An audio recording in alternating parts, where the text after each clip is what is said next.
dipersembahkan oleh Menangkan 5 tiket nonton langsung Indonesia di Amerika. Dukung Indonesia mengukir sejarah baru.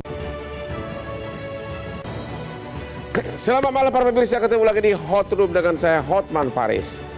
Di tengah gempuran rudal dan saling serang, tiba-tiba Amerika Serikat mengumandangkan gencatan senjata. Ada apa ini?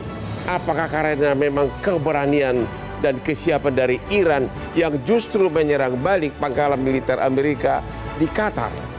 Apakah benar memang ada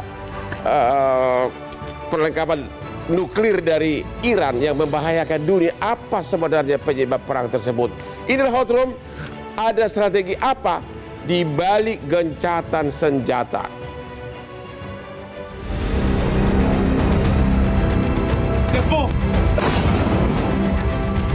Ya Allah, ya Allah.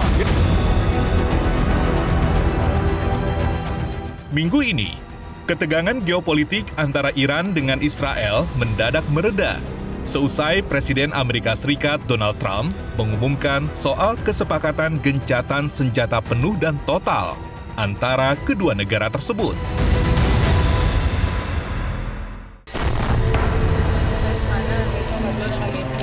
Perang Iran-Israel yang dimulai sejak 13 Juni lalu sempat memanas setelah Amerika Serikat turut menyerang Iran dengan menghancurkan 3 fasilitas nuklir utama Iran, yaitu Fordo, Natanz, dan Isfahan. Banyak pihak menilai jika konflik di Timur Tengah berkepanjangan dapat mempengaruhi krisis ekonomi, terlebih jika Iran memblokir Selat Hormuz. Maka, suplai minyak dari Timur Tengah tidak bisa keluar dan masuk ke pasar internasional dan menyebabkan harga minyak mentah dunia akan melonjak dan ekonomi global terdampak. Lalu, langkah apa yang harus dilakukan pemerintah di tengah gencatan senjata yang dilakukan? Dan sikap politik seperti apa yang harus digaungkan oleh Indonesia? Serta, benarkah Indonesia tidak terhempas ledakan konflik di Timur Tengah?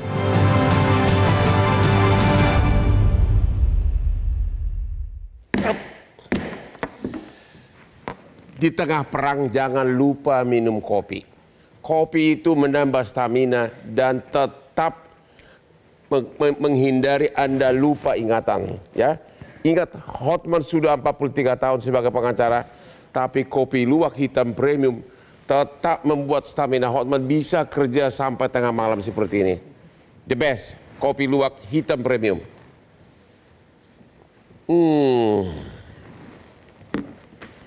Bapak Hasbullah Satrawi, ya, terlambat Pak ya? Siap. Macet ya Pak?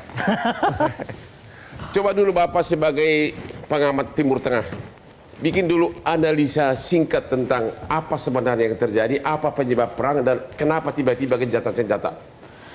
Ya, kalau dia tanya apa penyebab perangnya, sudah pasti bertali temali dengan apa yang terjadi dalam 2 tahun terakhir. Apa itu? Tapi perang di Gaza. Tapi saya meringkasnya dalam 4 poin secara cepat Bang Hotman. Yang pertama, krisis internal Israel yang cukup menggerus popularitas Netanyahu. Ya. Yang kedua, perang di Gaza yang tidak pernah berakhir. Dan yang ketiga, kalau sudah di regional pada rontok, maka ancaman yang paling menakutkan adalah Iran. Dan yang keempat, akibat di Gaza yang nggak pernah selesai, banyak pendukung Israel yang balik badan dari mendukung menjadi mengkritisi Israel. Ya. Oleh karena itu, ini yang menurut saya hal-hal yang diinginkan oleh Netanyahu awalnya untuk didapat sebagai sebuah kemenangan. Tapi kalau maksudnya apa kaitannya itu sehingga Israel harus menyerang duluan Iran begitu loh? Iya, karena kan konteksnya tadi dari 4 hal ini proksi-proksi Iran di kawasan udah habis semua. Ya. Hamas sudah babak belur dalam tanda kutip ya, walaupun sandranya nggak bisa dibebaskan. Hizbullah sudah tercekik dengan berbagai macam hal. Ada kesepakatan dengan para pihak, termasuk dengan Libanon. Awalnya Hizbullah ini kan negara dalam negara. Dia bukan negara, tapi dia bekerja lebih daripada sebagai negara. Tapi gara-gara konflik terakhir, Hizbullah dijinakkan dengan berbagai macam kesepakatan, termasuk menegakkan sistem negara yang ideal di Libanon. Nah, Oleh karena itu dengan pertimbangan 4 hal tadi, sebenarnya Netanyahu ingin mengamankan 4 hal sekaligus tadi. Ya. Tapi sepertinya kalau dilihat dari perkembangan hari ini, 4 hal itu justru bukan memberikan kebaikan bagi Netanyahu, tapi justru menjadi ancaman baru. Karena dari 4 ini justru berbalik arah menjadi merugikan Netanyahu. Jadi bukan penyebabnya adalah untuk menghancurkan nuklirnya Iran. Ya itu ancamannya. Bukan itu faktor utama. Ancaman yang paling kuat yang dijadikan sebagai alibi adalah isu nuklir. Ya, tapi memang ada itu. Kalau menggunakan data-data yang sudah ada kan sebenarnya Presiden Trump juga diberikan laporan tidak ada. Tapi saya melihat ya ini kan banyak hal, banyak faktor, banyak pembisik.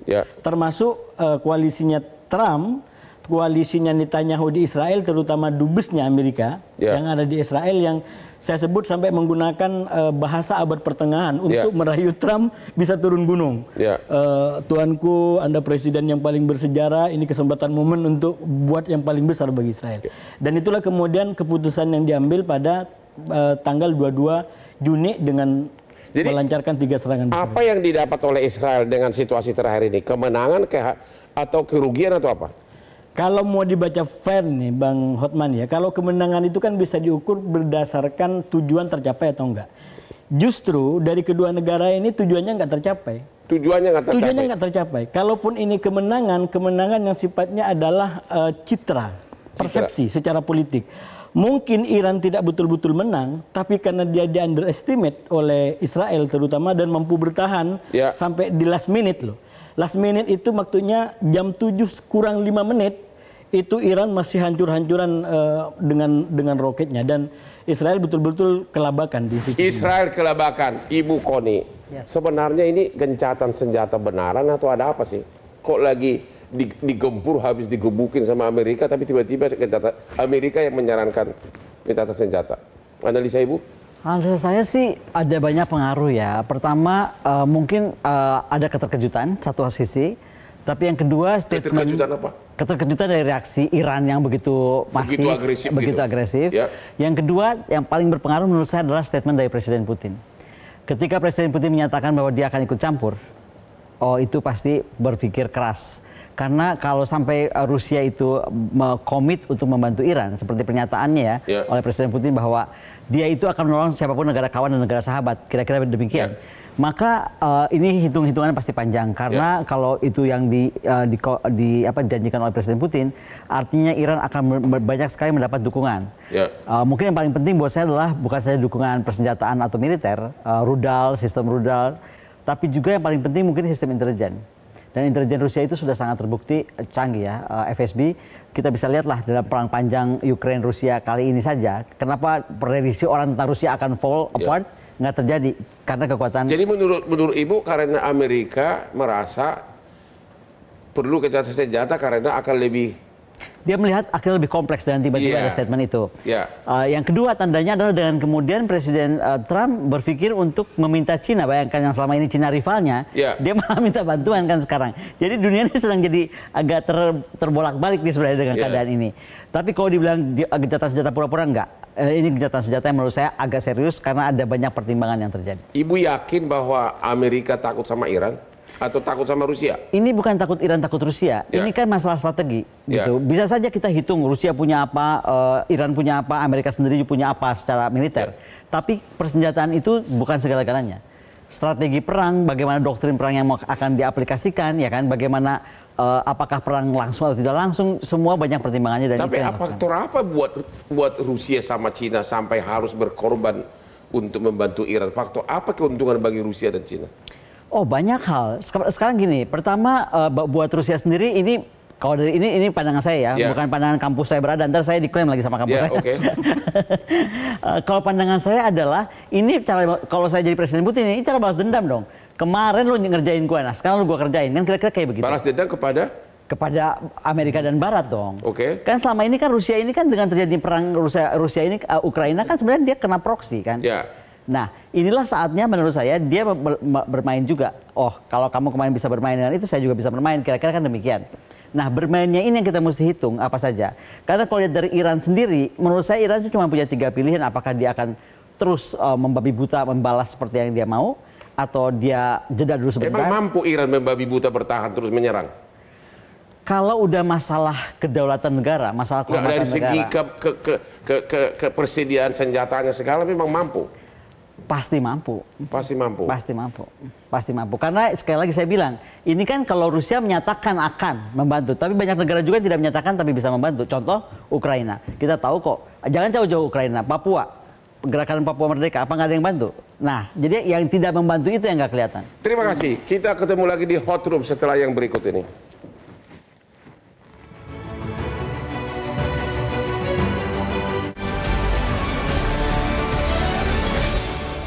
Dipersembahkan oleh Menangkan 5 tiket nonton langsung Indonesia di Amerika. Dukung Indonesia baru. Dipersembahkan oleh Menangkan 5 tiket nonton langsung Indonesia di Amerika. Dukung Indonesia mengukir sejarah baru. Ketemu lagi di Hot Room, Pak Nur.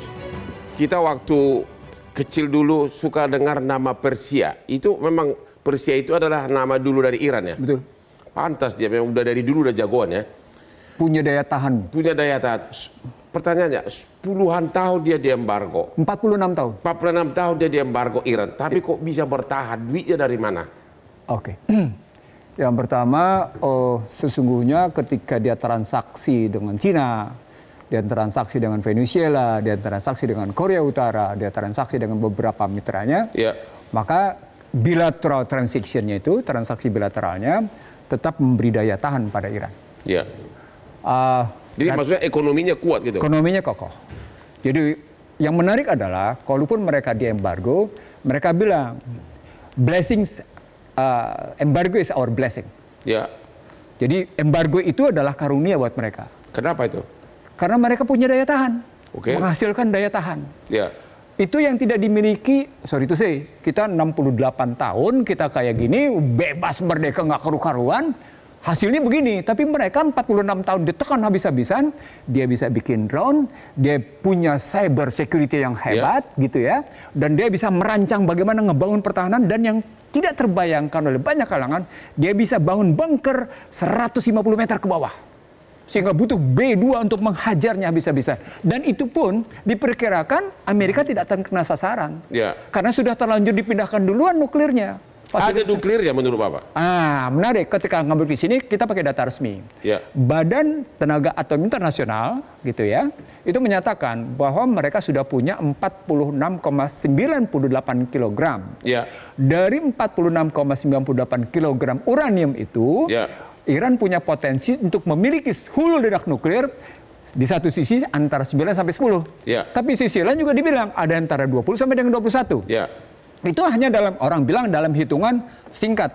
Tapi kalau pakai Badan Energi Atom Internasional itu perhitungannya ya lebih dari seminggu mereka punya itu. Nah itu yang dikhawatirkan oleh Amerika. Ya. Andai kata memang Iran betul-betul mewujudkan tenaga nuklirnya, fasilitas senjata nuklirnya, maka Iran menjadi punya daya tahan jauh lebih luar biasa. Jadi menurut Anda serangan Israel tersebut itu sebelumnya disetujui oleh Amerika? Oh iya, pasti. Oke. Tadi sudah disebut bahwa menteri ambasadornya Amerika di Israel, Dubesnya sudah memohon. Nah, kalau saya melihatnya permohonan si Dubes itu sesungguhnya nggak bisa dilihat murni soal serangan Amerika ke Iran. Dia harus dilihat dalam rangka kalahnya Trump pada perang tarif, kalahnya Trump dalam negosiasi situasi perdagangan. Anda bayangkan terhadap Kanada ngelawan. Terhadap Inggris ngelawan. Terhadap Meksiko ngelawan. Terhadap Cina bilang nggak ada urusan gue sama lo. Gue nggak akan nelpon lo. Artinya sesungguhnya ketika Trump menerapkan tarif, Trump tidak berdaya juga, maka kemudian dia tunda 90 hari. Nah, bagaimana sekarang memulihkan kebijakan perekonomian yang sudah sedemikian rupa terpuruk? Karena hampir tidak ada satupun ekonom di Amerika yang mendukung posisi yang namanya kebijakan Trump. Termasuk yang namanya Peterson Institute for International Economic. Sebagai sayap kuat dukungan Amerika. Itu tidak terlampau juga mendukung. Cuma bikin yang namanya kronologi tentang kebijakan Trump. Jadi dari analisa Bapak yang 46 tahun dia mampu bertahan. Kalau berlanjut perang, analisa Bapak, Israel sama Iran, pemenangnya siapa? Mari kita baca sekarang kekuatan yang ada di Iran. Apakah Iran masih punya rudal balistik yang namanya saya nggak bilang ICBM, bilangnya Interregional Ballistic Missile, ICBM. Karena yang punya kontinental itu Korea Utara, yang kita punya itu Cina. Iran baru sampai pada posisi kemungkinan dalam posisi kekuatannya ICBM, Interregional Ballistic Missile. Nah, komponen Iran untuk ini masih punya cukup sisa. Indikatornya adalah tadi ketika Metro TV membuktikan 14 ilmuwan itu dibunuh, dihajar habis. Apa poinnya? Yang namanya sumber daya terkaya Iran itu sudah berkali-kali ini dihajar nih. Berkali-kali dihajar. Dipukul dulu sumber daya manusianya. Padahal sumber daya militernya dia dapatkan dari berbagai kalangan. Termasuk dapat dari Cina. Jadi kesimpulannya dari Rusia. Kesimpulannya kemungkinan besar akan pemenang melawan Israel. Nah, ketika pertanyaan ini siapa yang menang? Pertanyaan menjadi begini. Anda ngitung pemenangan dengan ukuran apa? Karena kompleksitas kekuatan militer tentu. Belum tentu, nggak bisa. Karena kekuatan militer bukan satu-satunya ukuran dalam perang. Jadi dunia militer tidak melihat bahwa kemenangan itu disebabkan oleh militer. Karena bisa saja kelihatan militer menang, tapi sesungguhnya masih ada perlawanan. Contohnya adalah bagaimana Afgan. Contohnya adalah bagaimana kemudian Amerika menyerang Irak habis-habisan. Tapi Irak masih menunjukkan perlawanan. Karena kalau memang sebegitu kuat, kenapa selama ini Iran diam aja? Kenapa nggak menyerang Israel duluan? Nggak mungkin, karena Iran dalam tekanan seluruh dunia internasional. Anda tahu bahwa yang namanya masih 31 Mei 2025, Iran masih ditekan oleh Badan Energi Atom Internasional. Ditekan habis-habisan. Dan penekanan itu mendapatkan bahwa posisi Iran itu amat sulit untuk bergerak. Duitnya untuk membuat itu rudalnya itu begitu banyak dari mana gitu loh? Itu tadi dia dagang dengan Cina. Dia dagang dengan Cina, dia dagang dengan Venezuela, dia dagang dengan Korea Utara, dia dagang dengan Rusia. Anda tahu nggak? Secara real Iran itu ngebantu yang namanya Rusia dalam posisi drone-nya. Makanya ketika tadi Koni bilang Putin siap membantu karena Iran dalam posisi Rusia melawan NATO, tidak melawan Ukraina. Melawan NATO. Iran ngebantu.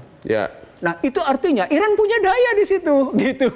Daya militernya. Sampai dia berani menyerang ke pangkalan militer di Qatar ya. Dan itu perang harkat martabat, Bung Hotman. Perang harkat martabat. Gimana nih, Pak Saroni Ropi? Posisi Indonesia bagaimana nih? Bagaimana apa posisi Indonesia dengan keadaan perang begini? Ya, Bang Hotman. Jadi kalau kita lihat posisi Indonesia hari ini memang cenderung untuk tidak mengikuti status quo. Pertama itu terlihat dari pernyataan Pak Prabowo yang mengutuk standar ganda Barat. Itu beberapa kali Pak Prabowo menyampaikan itu di forum-forum Shangri-La Forum gitu ya. Kemudian di Timur Tengah juga menyampaikan hal yang sama bahwa Barat ini standar ganda gitu. Jadi kalau yang melakukan kejahatan itu adalah Israel, dimaafkan.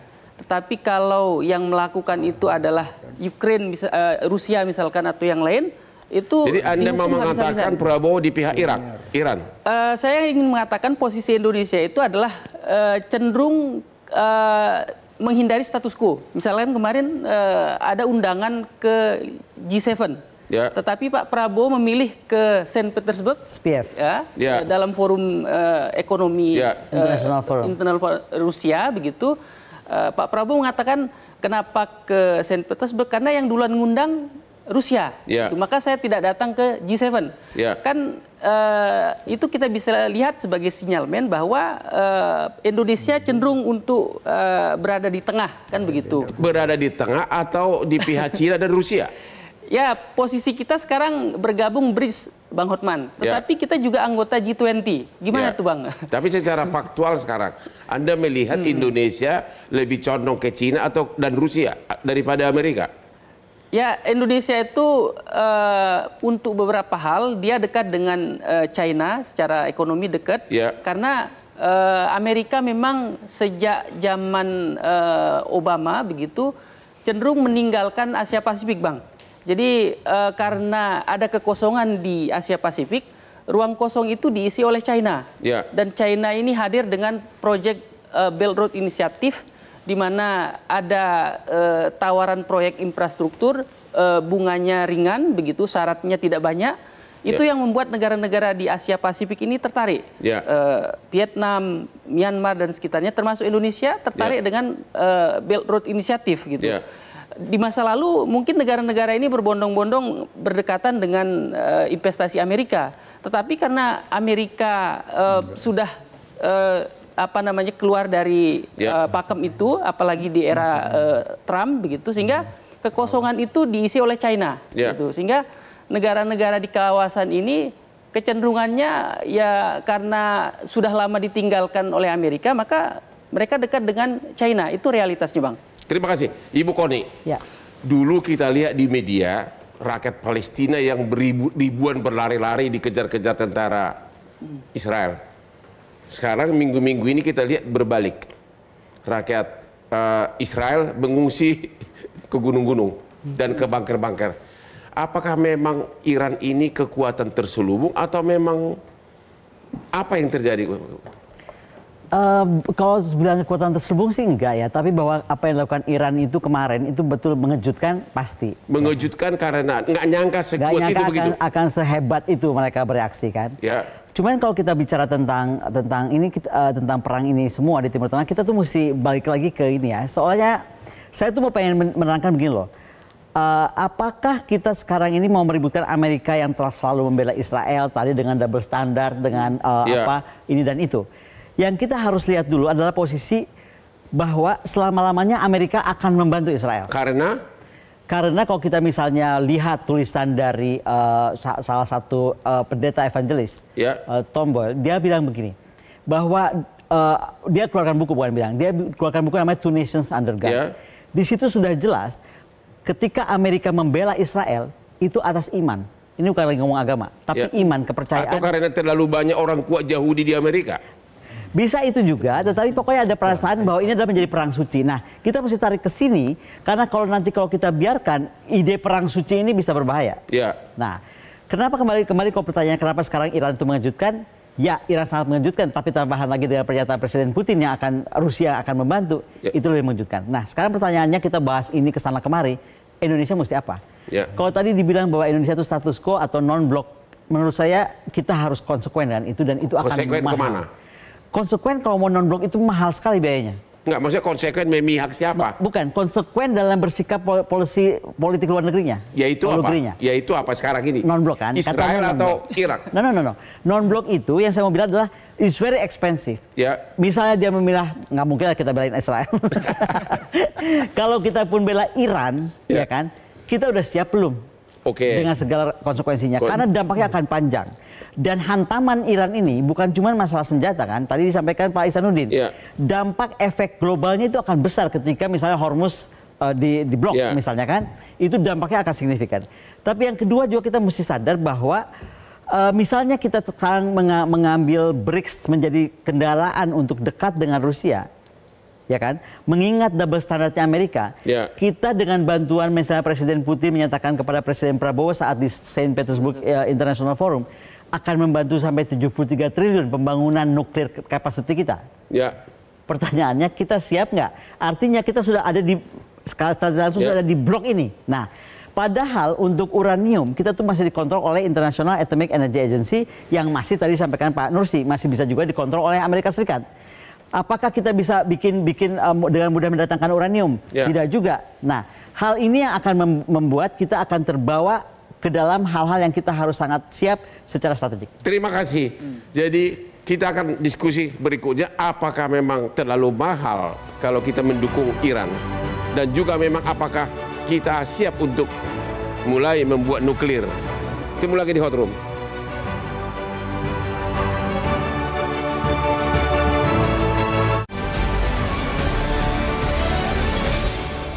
Dipersembahkan oleh menangkan 5 tiket nonton langsung Indonesia di Amerika. Dukung Indonesia mengukir sejarah baru.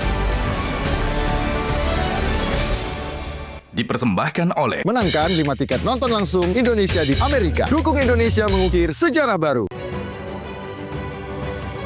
Ketemu lagi di Hot Room. Iran dan Israel baru berperang seminggu. Hotman sudah berperang hukum selama 43 tahun dan 20 tahun terakhir selalu minum kopi luwak hitam premium 3 kali sehari tanpa gula. Makanya sekarang ini penampilan saya seperti umur 30 secara biologis. Secara KTP sudah parah. Kopi luwak hitam premium. Pak Hasbullah, apa harga dan resiko yang dibayar oleh pemerintah Indonesia kalau memihak Iran? Dan apakah Indonesia akan melakukan itu? Ya, sebenarnya seperti yang tadi disampaikan oleh Ibu Koni, kita itu dikawal oleh nilai-nilai bangsa, terutama berkaitan dengan kebijakan luar negeri, tentang bebas aktif, tentang ikut serta dalam perdamaian internasional dan perdamaian sejati dan lain sebagainya. Jadi itu harus betul-betul menjadi panduan nilai, bukan semata-mata dukung atau tidak mendukung Iran. Saya selalu sampaikan, Bang Hotman, kita harus bedakan persoalan Iran-Israel dengan Palestina-Israel. Itu dua hal yang berbeda. Kalau Palestina-Israel memang konteksnya adalah kemerdekaan, ia adalah hak segala bangsa. Itu clear. Tapi soal Iran bukan soal itu. Kita jangan campur adukan, sama-sama ini gelasnya tapi mungkin isinya berbeda. Nah, oleh karena itu menurut saya kalau dibaca secara visi kebangsaan kita, mestinya Indonesia itu yang pertama komit dengan agenda politik luar negerinya. Saya sampaikan tadi di awal, dengan Netanyahu menyerang Iran bukan tanpa kalkulasi. Dia punya kalkulasi yang minimal saya sampaikan 4 tadi. Nah, kalau kita ikut tabuhannya Netanyahu, lagi-lagi menang Netanyahu. Apa itu? Dunia terpaling dari Palestina mengikuti apa yang terjadi di Iran. Sampai hari ini Bang Hotman, di Palestina itu puluhan, 50 orang, 80 bahkan mendekati 100 nyawa melayang. Nah itu yang sebenarnya kalau masuk dalam perjuangan Bang Hotman sampai 40 tahun tadi, dikaitkan dengan itu, ada soal yang sangat serius. Karena kalau ini Bang Ihsan Nursi sering bicara itu, ada soal yang disebut sebagai sistem keberlanjutan daripada peradaban Barat ini. Terutama kalau dilihat daripada nilai dan sistem hukumnya. Nilai apa? Kemanusiaannya nggak bulat. You bicara manusia, kalau itu teman you, begitu bukan temannya, lu bukan manusia. Itu fakta hari ini. Jadi Anda melihat Indonesia tidak akan memihak Iran?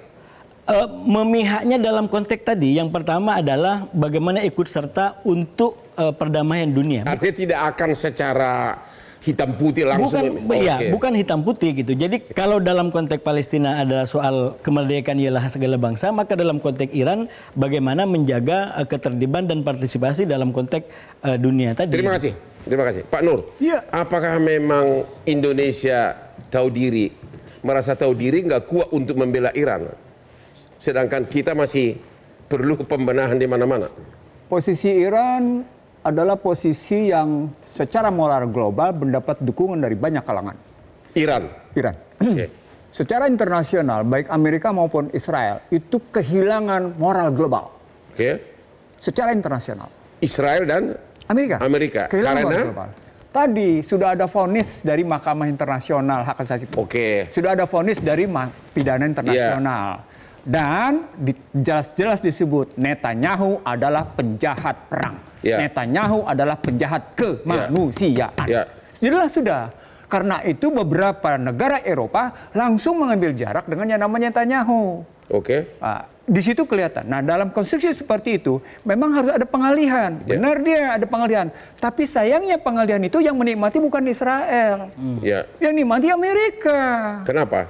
Karena Amerika menguasai 5 pasar.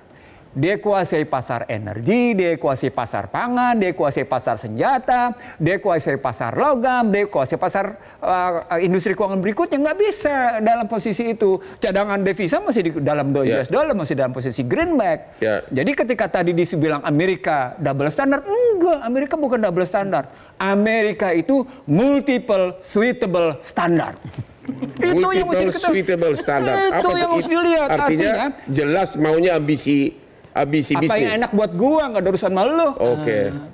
Itu poinnya, nggak ada urusan. Itulah yang dilakukan oleh Trump.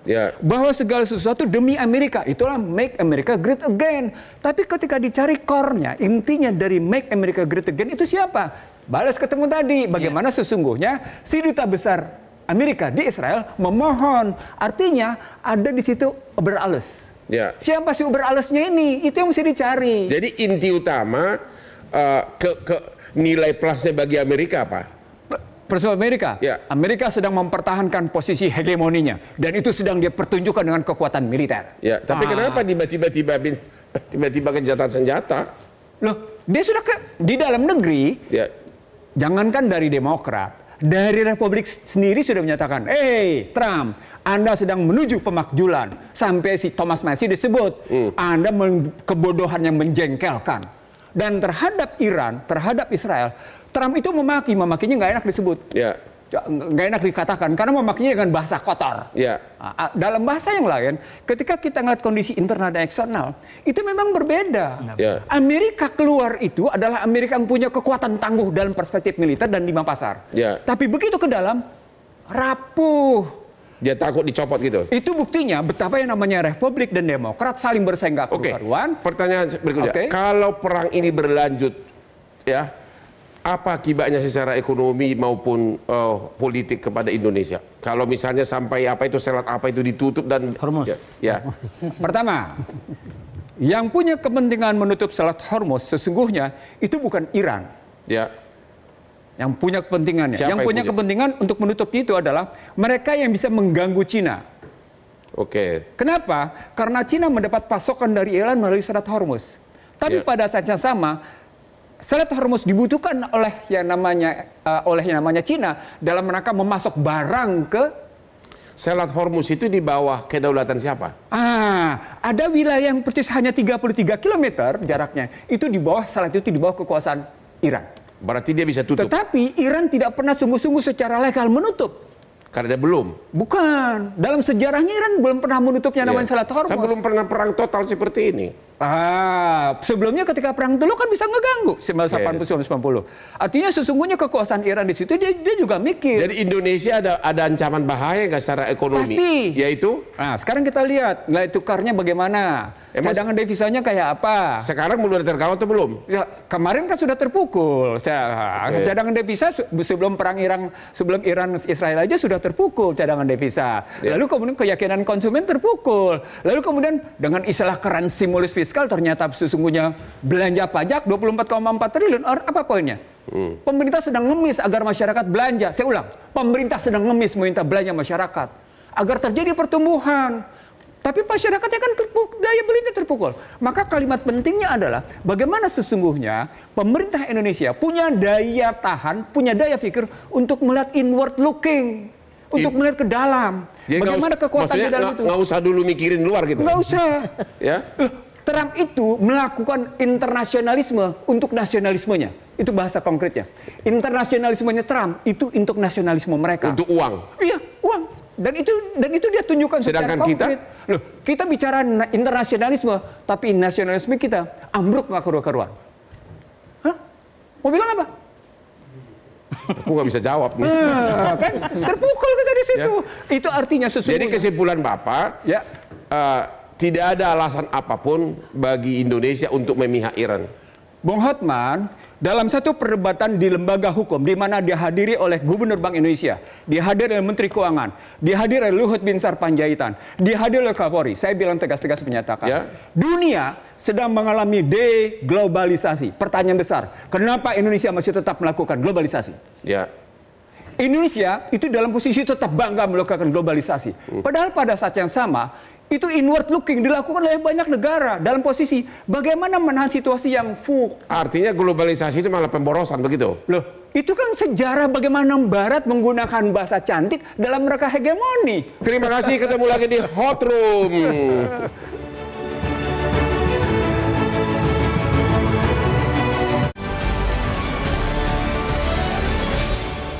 Dipersembahkan oleh menangkan 5 tiket nonton langsung Indonesia di Amerika. Dukung Indonesia mengukir sejarah baru. Dipersembahkan oleh menangkan 5 tiket nonton langsung Indonesia di Amerika. Dukung Indonesia mengukir sejarah baru. Ketemu lagi di Hot Room, Ibu Koni. Jadi analisa terakhir saudara di segmen terakhir ini, ke arah mana kira-kira perang Israel-Iran ini dan bagaimana seharusnya sikap Indonesia? Kalau ke arah mana perangnya ini akan berakhir, memang kita harus menduga juga Trump mau bikin apa lagi ya. Jadi mendingan gak usah kesana yang kita pikirin. Saya lebih tertarik menyambung tadi pernyataan Pak Ihsanuddin Nursi. Indonesia sendiri siap atau tidak?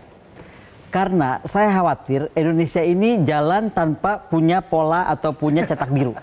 Cetak biru, blueprint. Kita kan bikin rumah harus punya blueprint nih, mau kayak apa. Nah, mungkin kita sekarang sedang menjalankan Indonesia tanpa blueprint. Ini yang buat kita berbahaya. Contoh, Ketika kunjungan kemarin Presiden Prabowo ke Saint Petersburg International Forum, itu disambut sangat gegap gempita dan delegasinya juga besar.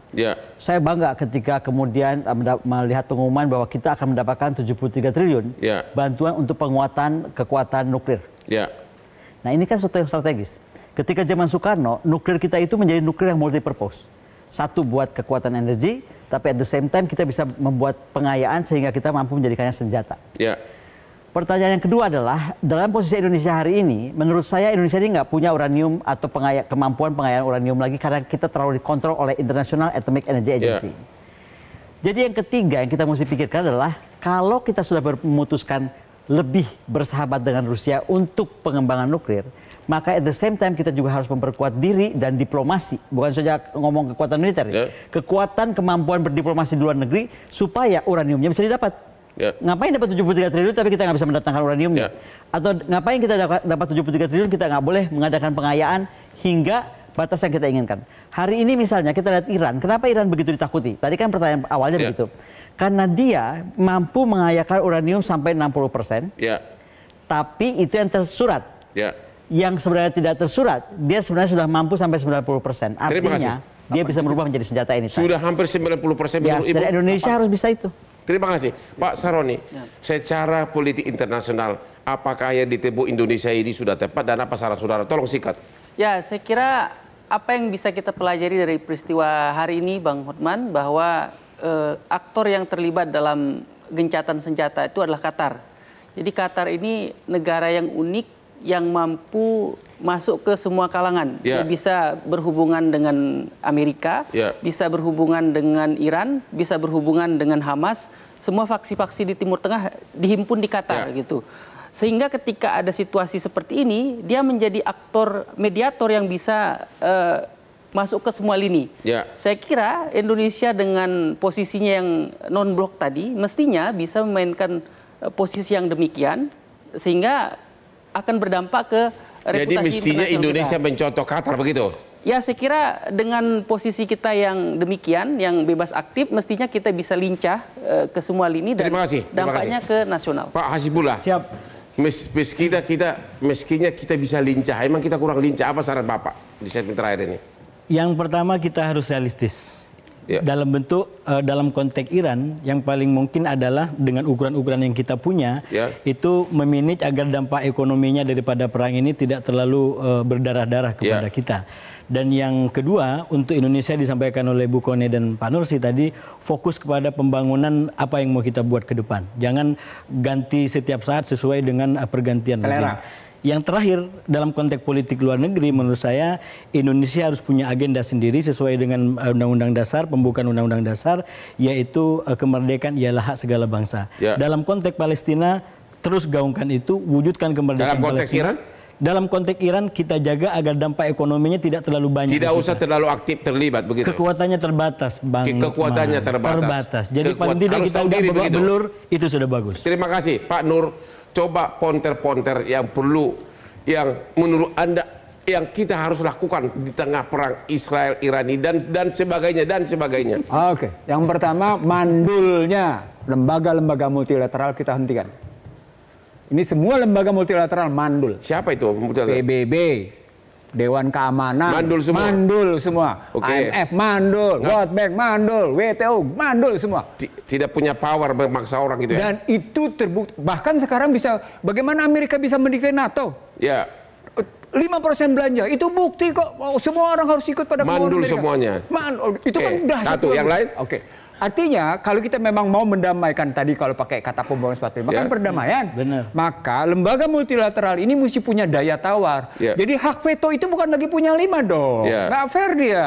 Sudah lama dihendaki reformasi PBB tidak pernah berjalan. Sudah lama dikehendaki ada Dewan Keamanan untuk direformasi. Nggak bisa jalan. Indonesia sendiri gimana sikapnya harusnya? Nah, kalau kita mau balik ke Indonesia, baliknya tetap tadi. Bagaimana kita ngebangun perdamaian abadi berdasarkan peace, stability, and prosperity. Gitu pendekatannya bagaimana kedekatan damai. Jadi jangan memihak terlalu terang-terangan atau bagaimana kepada Irak? Kalau bicara soal memihak, kata kuncinya adalah harus diproporsikan pada tempatnya masing-masing. Yaitu? Nah, kalau kita bilang proporsikan pada konstruksi yang namanya Iran diserang Israel kok. Itu artinya masalahnya ada di Israel. Ketika Amerika menyerang juga Iran, Amerika menjadi sumber masalah. Kok tiba-tiba minta gencatan senjata? Kita nggak bisa memihak di situ dalam konstruksi. Sumber masalahnya ada di situ. Nah, di situ kelihatan bahwa dunia ini tidak adil. Nah, Indonesia bisa berteriak dong, Israel jangan begitu dong, Amerika jangan begitu dong. Itu mestinya kalau Anda bertanya tekanannya di situ kan kita. Apalagi Anda bersumber dengan konstitusi, menegakkan keadilan bagi seluruh rakyat Indonesia dan keadilan bagi masyarakat dunia. Jadi kesimpulannya untuk ke depan apa yang harus dilakukan oleh Indonesia menanggapi perang ini? Satu poinnya aja. Poinnya saja. Namanya perbaiki kualitas diplomasi Indonesia dalam kerangka ekonomi politik. Ulang. Saya pernah menjadi dosen ses dulu. Itu satu. Kalimat pentingnya adalah memperbaiki kualitas para diplomat Indonesia. Emang kurang berkualitas. Kalimat saya kayak gitu coba. Oke, yang kedua apa? Jadi diplomat kurang berkualitas. Dengar tuh semua ya. Yang kedua apa? Saya bilang nggak semua. Anda jangan mengeneralisasi. Jangan generalisasi dong. Beres itu generalisasi. Banyak lah. Oke. Yang kedua sekarang.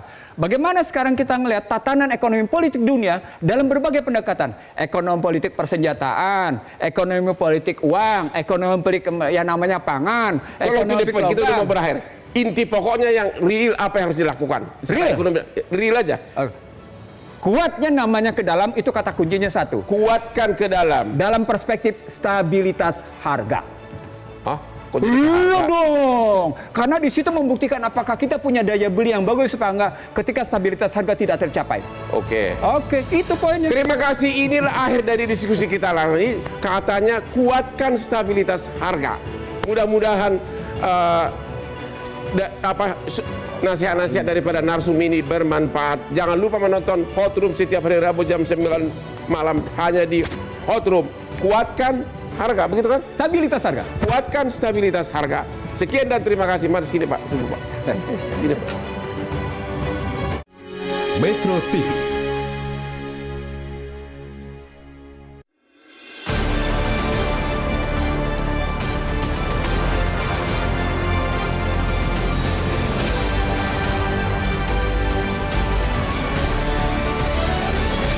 Dipersembahkan oleh Menangkan 5 tiket nonton langsung Indonesia di Amerika. Dukung Indonesia mengukir sejarah baru.